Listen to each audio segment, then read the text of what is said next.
Happy Friday, everybody. I'm Aaron Norris with the Norris Group. I'm in Sacramento. We're doing Cashing In on a Boom tomorrow, Saturday, up here in Sacramento, so I'm recording here at the hotel. And investors and realtors, how are you feeling about getting spied on by technology as you're holding open houses? That and much more as we cover the biggest headlines in real estate.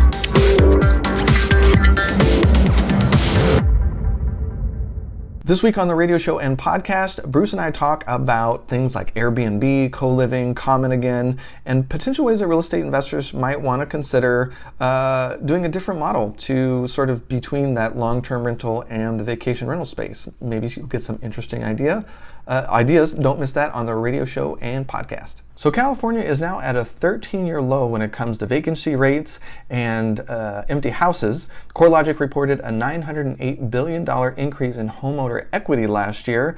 We're not pulling out a lot of it, but hey, it's nice to have it. And mortgage rates decreased for the first time this year, according to Freddie Mac, with 30-year rates at 4.44% and 3.9% for the 15-year rate. And speaking of affordable housing, how are you feeling about shipping containers? 40 feet wide or long, 8 feet wide shipping containers, right? So it's nothing new. We've heard about this for a while, but some of the designs are getting pretty beautiful, and they're rolling out in some major markets, including by a company called Travis Price Architects. They're taking these shipping containers and using them in areas, they're using them as building blocks for apartments in cities like Washington, D.C. So they've come up with 3 designs that are actually moving through. So it creates about 300 square feet of living space if it's on its own, but if you weld them together, well, they could be used to create some rather large spaces. So of course the problem is financing. This is a mobile unit, so getting like a regular financing on it is going to be an issue. It could be really expensive depending on how fancy you get, because welders don't come cheap, and it takes welders to put these things together if you start getting fancy. And finally, pesticides. So when these were originally shipping containers, they had pesticides to hopefully keep the vermin out of being in the shipping container. So a few things to solve there. I think I like 3D printing a little bit better, but we'll have to wait and see how it turns out. You may or may not have heard that this week the U.S. Senate passed Bill 2155, the Economic Growth, Regulatory Relief, and Consumer Protection Act. And this is, of course, looking at the CFPB and the Dodd-Frank and trying to roll back some regulation. And this specifically has to do with small to medium-sized banks where they hold less than $250 billion in assets. And a lot of banks have been screaming that the regulation is just way too onerous and way too costly, and it prevents them from lending. So this is Democrat and Republicans alike voted for it. So it was a little bit controversial, but it went through. So as it goes to the House to get passed, there's no sense that Trump wouldn't sign it since that was one of his platforms, but will it go far enough, and what's next on the chopping block? We'll have to wait and see. WeWork has developed a Veterans in Residence program in partnership with a company called Bunker Labs. So it is said that 20% of veterans, when they're transitioning out of the military, 20% of them want to start businesses, but they don't have the know-how, and only 4.25% actually do. Well, WeWork and Bunker Labs are hoping to solve that issue. So WeWork is providing 6 months of free space for entrepreneurs coming out of the military, and then after that they get a 25% discount. The Bunker Labs, what they're doing is providing services, networking opportunities, training to try to make these veterans businesses last for the long haul. So a really cool concept, and looking forward to seeing what they create. It's said that over 1 billion people lack appropriate shelter across the world. Well, at South by Southwest, a company called Icon rolled out their solution to this. So a lot of technology and builders are really focused on that high-end market, and this is in stark contrast. They want to tackle this problem. Well, they introduced their 3D printed cement home, which is around 650 square feet, which is larger than other 3D printed homes that have come out on the market. And this one could take as little as 12 hours to build, which is actually faster.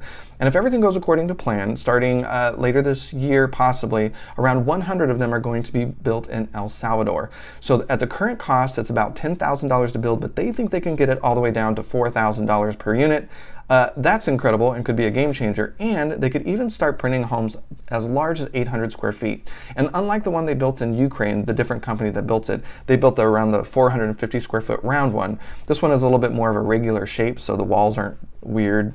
It's actually pretty nice looking. You'll have to check out the article that we'll post a link, of course, on the website. But 800 square feet is around the average size of a New York City apartment. So this is maybe getting a little bit more acceptable. The structure looks nicer, so we'll have to see how this works out, but it's exciting to hear.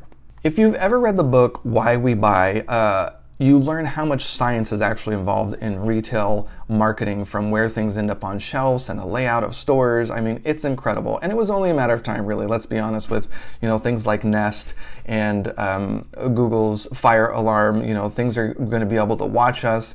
Well, how do you feel about builders, or anybody could actually install these cameras to watch you as you usher your clients through the property, spy on what you're saying, see if they actually like that cookie smell or that new kitchen you installed?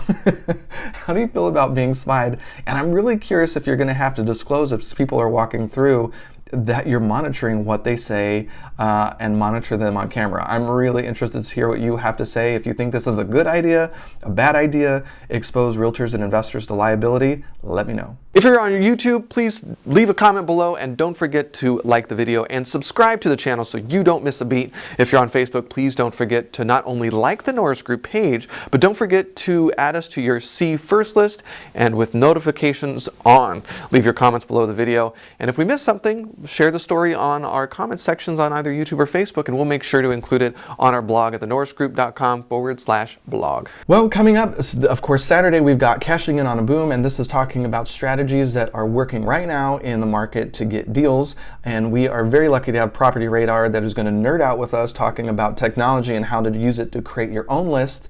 It's unbelievable, some of the things that they have, including the mobile numbers and the social media contacts for people who own properties. I don't know how they get it, but we use Property Radar every day, so we're really excited to have them. And then I get to do an interview live with David LaPlante. He is the CMO of Property Radar and a really smart guy who comes with agency background. He's owned his own marketing business, so I get to interview him about technology, branding, and how investors can better position themselves to get deals in a very tech-forward market. Then on April 4th, we do Stay Put and Cash Out at the Inland Valley Association of Realtors. April 19th, we'll be doing the talk at Pasadena Phoebe, so headed out to Los Angeles. And then finally, May 9th, we'll be doing the talk at OCRE Forum. I think it's been a couple years since we've been at that club in Orange County. But of course, you can find all of our speaking engagements at thenorrisgroup.com under the calendar section. And then if you want more information about hard money loans, including our fix and flip, buy and hold, and new construction in both California and Florida, please check out thenorrisgroup.com and click that hard money loan button. And for more information on passive investing with trust deeds, check out tngtrustdeeds.com. And yes, we will have mortgages, since Florida is a mortgage state. Can't wait to share more with you on that, probably next week. With that, have a fantastic weekend, and we'll see you next week.